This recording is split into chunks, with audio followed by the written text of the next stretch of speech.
بسم اللہ الرحمن الرحیم۔ طاہر صاحب رائیونڈ سے السلام علیکم ورحمۃ اللہ وبرکاتہ۔ مائی چینل طاہر جی راجو میں آپ سب کا دل کی گہرائیوں سے خوش آمدید۔ اگر میرا چینل سبسکرائب نہیں کیا تو پلیز سبسکرائب کر لیں، بیل آئیکن پر کلک کرنا نہ بھولیں۔ ویڈیو کو پورا ضرور دیکھیں، لائک اور شیئر ضرور کیجیے گا۔ انسان کی پیدائش پر شیطان کا اللہ سے جھگڑنا۔ جب کچھ بھی نہیں تھا، صرف اللہ کی ذات تھی۔ اللہ نے سب سے پہلے پانی کو بنایا، پھر پانی کے اوپر اپنا عرش بنایا، پھر اللہ نے قلم بنایا اور قلم کو حکم دیا کہ لکھو جو کچھ بھی قیامت تک ہونا ہے، سب کچھ لکھ دو، اور قلم نے اللہ کے حکم سے سب کچھ لکھ دیا جو کچھ قیامت تک ہونا ہے۔ پھر 50,000 سال کے بعد اللہ نے آسمان اور زمین کو بنایا، پھر اللہ تعالیٰ نے فرشتوں اور جنوں کو بنایا۔ انسان کو دنیا میں بھیجنے سے 2000 سال پہلے اللہ نے جنوں کو دنیا میں بھیج دیا تھا، لیکن جنوں نے دنیا میں آ کر خوب دنگا فساد کیا اور خون خرابہ کیا۔ اللہ نے جب انسان کو پیدا کرنا چاہا تو اللہ نے فرشتوں کو بتایا کہ میں ایک ایسی مخلوق پیدا کرنے والا ہوں جو زمین میں میرا خلیفہ ہوں گی۔ فرشتے کیونکہ جنات کے حالات دیکھ چکے تھے تو فرشتوں نے اللہ تبارک و تعالیٰ سے التجا کی کہ اے اللہ پاک، یہ انسان بھی دنیا میں جا کر فساد کرے گا اور خوب خون خرابہ کرے گا۔ تو اللہ تعالیٰ نے جواب دیا، جو میں جانتا ہوں وہ تم نہیں جانتے۔ اور یاد کرو جب تمہارے رب نے فرشتوں سے فرمایا میں زمین میں اپنا نائب بنانے والا ہوں، تو بولے کیا ایسے کو نائب کرے گا جو اس میں فساد پھیلائے گا اور خون ریزیاں کرے گا؟ ہم تجھے سراہتے ہوئے تیری تسبیح کرتے اور تیری پاکی بولتے ہیں۔ فرمایا جو مجھے معلوم ہے وہ تم نہیں جانتے۔ اللہ نے اسرافیل، میکائیل اور جبرائیل علیہ السلام کو باری باری زمین پر بھیجا کہ جا کر زمین کے چاروں کونوں سے مٹی لے آؤ، میں نے انسان کو پیدا کرنا ہے۔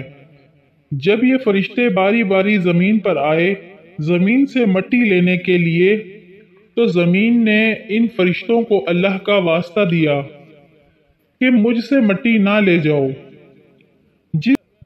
جس سے ایسے انسان کو پیدا کیا جائے جو جہنم میں جلے گا۔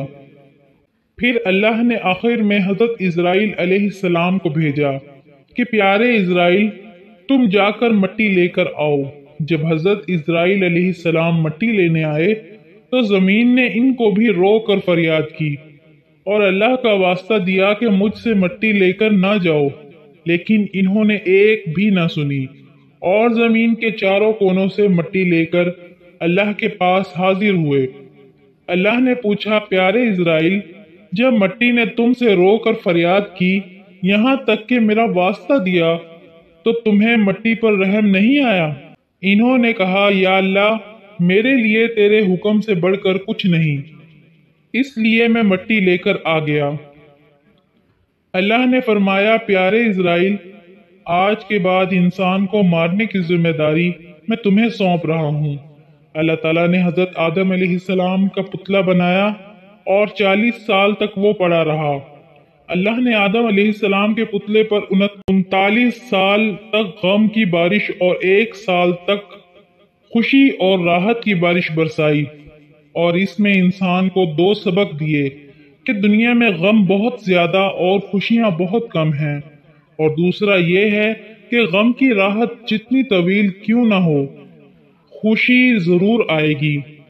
40 سال کے بعد جب آدم علیہ السلام کے پتلے کی مٹی بجھنے والی مٹی بن گئی، ایسی مٹی جسے ٹھوکر لگنے سے آواز آتی ہو، تو اس سے اللہ نے آدم علیہ السلام کو پیدا فرمایا۔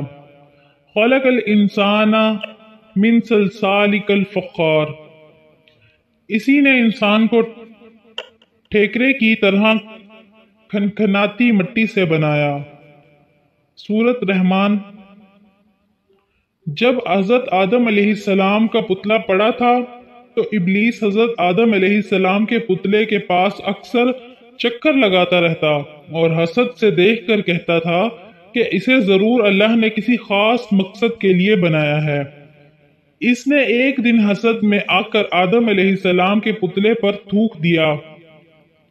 اللہ نے حضرت جبرائیل علیہ السلام سے کہا، پیارے جبرائیل، آدم کے پتلے سے جا کر اس تھوک کی جگہ کو اکھاڑ لو۔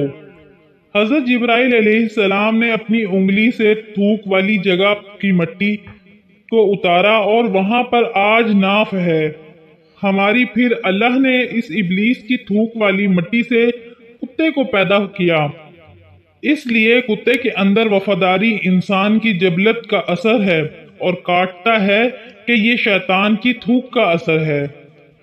فرشتوں نے آپس میں گفتگو کرنا شروع کر دی کہ اللہ یہ جو بھی مخلوق بنا رہا ہے یہ علم اور رتبے میں ہم سے زیادہ نہیں ہو سکتی۔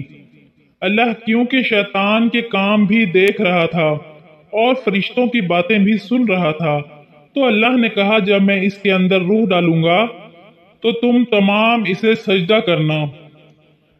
اللہ نے آدم علیہ السلام کے اندر روح ڈالنے سے پہلے ان کو دنیا کا تمام علم عطا کر دیا، وہ علم بھی عطا کر دیا جو فرشتوں کے پاس بھی نہیں تھا۔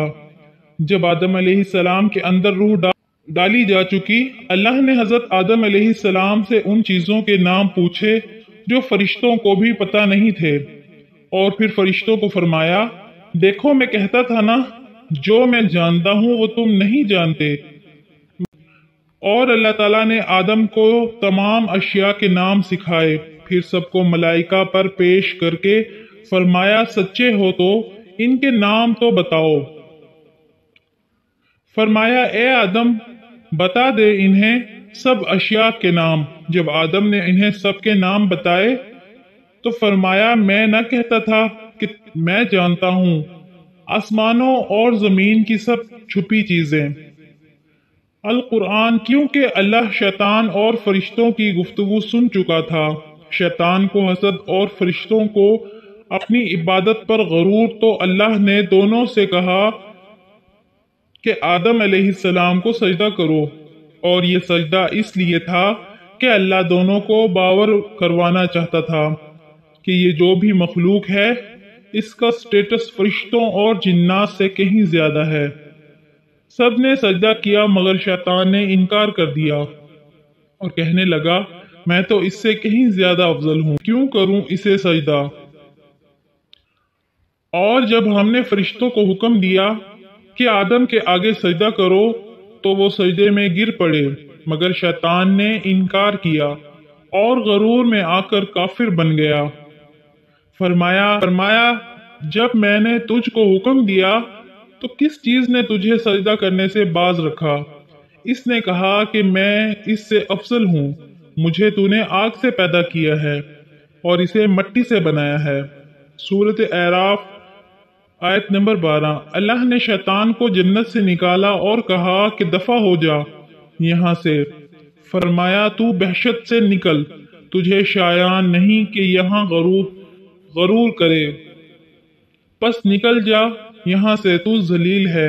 القرآن جب اللہ نے کہا کہ نکل جنت سے تو ڈر گیا کہ کہیں اللہ نافرمانی کی سزا میں مجھے فنا نہ کر دے، تو منت کرنے لگا کہ یا اللہ مجھے قیامت تک کے لیے زندگی دے دے، زندگی کی بھیک مانگنے لگا، تو اللہ نے کہا جا تجھے دے دی مہلت۔ سورۃ الحجر 36 اور 37ویں آیت۔ کہنے لگا پروردگار مجھے اس دن تک مہلت دے جب لوگ مرنے کے بعد زندہ کیے جائیں گے۔ فرمایا کہ تجھے مہلت دی جاتی ہے۔ جیسے ہی اللہ نے مہلت دی تو گارنٹی مل گئی کہ اللہ وعدے کا پکا ہے۔ اب مہلت مل گئی ہے تو سزا تو نہیں دے گا، تو اللہ پر بہتان لگانا شروع ہو گیا کہ تو نے مجھے گمراہ کیا ہے، اب میں بھی تیرے بندوں کو قیامت تک گمراہ کرتا رہوں گا۔ بولا قسم ہے تو نے مجھے گمراہ کیا، میں ضرور تیرے سیدھے راستہ پر ان بندوں کی طاق میں بیٹھوں گا۔ کہنے لگا کہ دیکھ تو یہی وہ انسان ہے جسے تو نے مجھ پر